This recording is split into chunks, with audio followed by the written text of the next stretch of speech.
किसी को माफ करना एक बहुत शक्तिशाली ताकत है, पर हर कोई इस ताकत को हासिल नहीं कर पाता।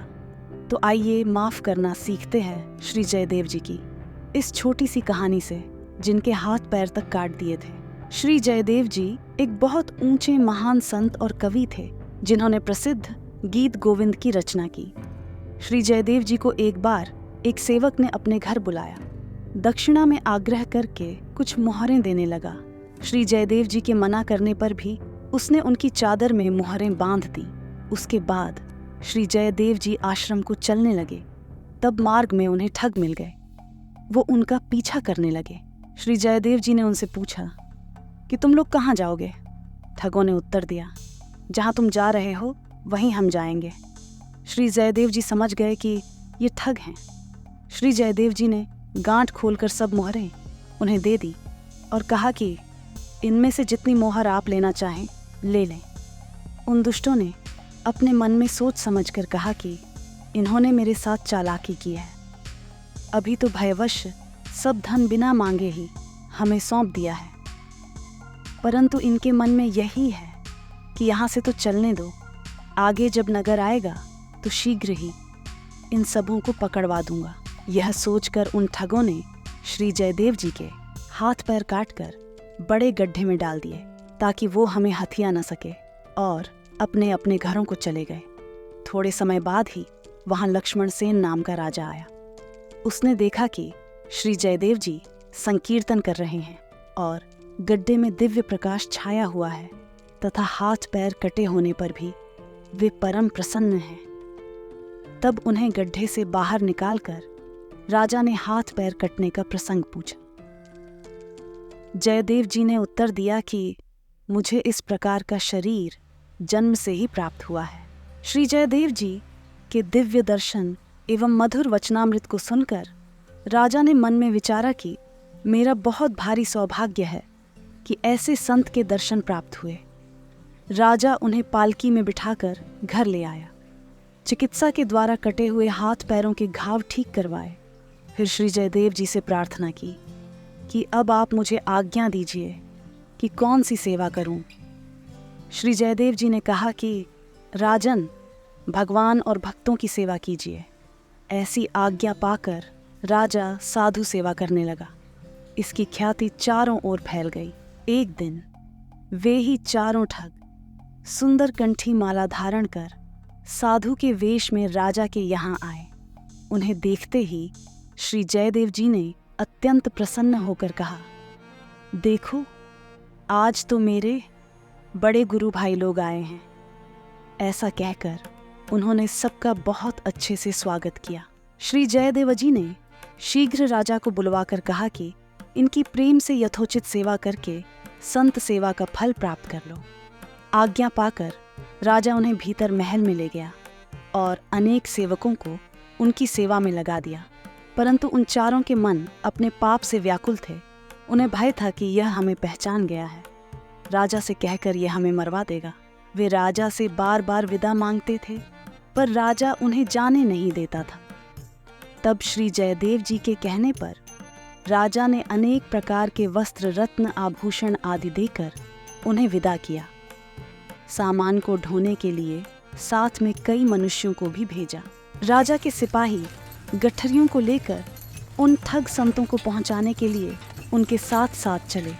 कुछ दूर जाने पर राजपुरुषों ने उन संतों से पूछा, भगवान, राजा के यहाँ नित्य संत महात्मा आते जाते रहते हैं, परंतु स्वामी जी ने जितना सत्कार आपका किया और राजा से करवाया है, ऐसा किसी दूसरे साधु संत का सेवा सत्कार आज तक नहीं हुआ।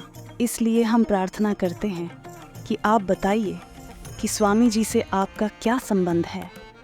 उन्होंने कहा, यह बात अत्यंत गोपनीय है, मैं तुम्हें बताता हूँ, पर तुम किसी से मत कहना। पहले तुम्हारे स्वामी जी और हम सब एक राजा के यहाँ नौकरी करते थे। वहाँ इन्होंने बड़ा भारी अपराध किया। राजा ने इन्हें मार डालने की आज्ञा दी, परंतु हमने अपना प्रेमी जानकर इनको मारा नहीं, केवल हाथ पैर काटकर राजा को दिखा दिया और कह दिया कि हमने मार डाला।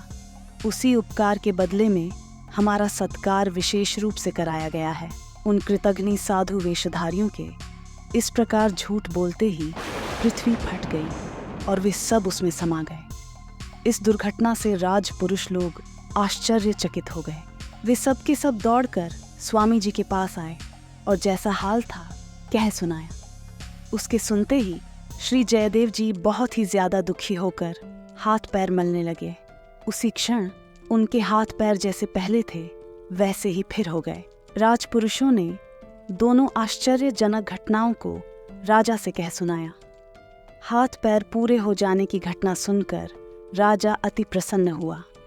उसी समय वह दौड़कर स्वामी जी के समीप आया और चरणों में सिर रखकर पूछने लगा, प्रभु कृपा करके इन दोनों चरित्रों का रहस्य खोलकर कहिए कि क्यों धरती फटी और उसमें सब साधु कैसे समाये, आपके ये हाथ पैर कैसे निकल आए। राजा ने स्वामी जी से जब अत्यंत हठ किया तब उन्होंने सब बात खोलकर कह दी। देखो राजन, यह संतों की बड़ी भारी महिमा है।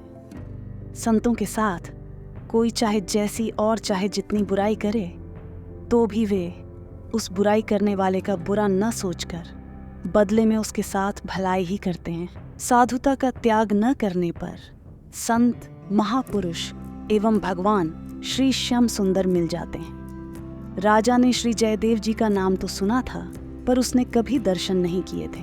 आज जब उसने श्री जयदेव जी के नाम गांव को जाना तो प्रसन्न होकर कहने लगा कि आप कृपा कर यहाँ विराजिए।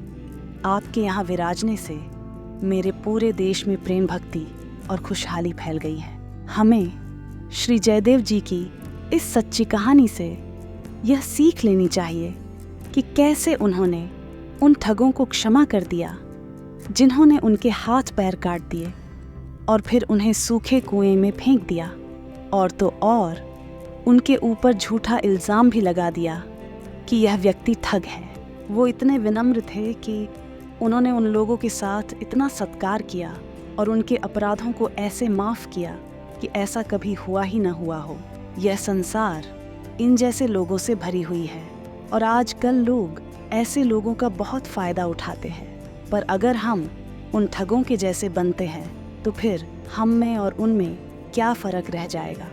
तो हमें भगवान श्री हरि का स्मरण रख के उनको माफ़ कर देना चाहिए जिन्होंने हमारे साथ कुछ भी बुरा किया होता है, और हमेशा प्रेम बांटना चाहिए और इन लोगों से दूर रहना चाहिए। बस इस वीडियो में इतना ही। अगर आपका कोई प्रश्न है तो प्लीज़ नीचे कमेंट बॉक्स में आपका स्वागत है। आप ऐसा और ज्ञान लेना चाहते हैं तो प्लीज़ इस चैनल को सब्सक्राइब कीजिए। वीडियो अच्छी लगी हो तो प्लीज़ लाइक एंड शेयर कीजिए। मैं निहारिका आपसे विदा लेती हूँ। थैंक्स।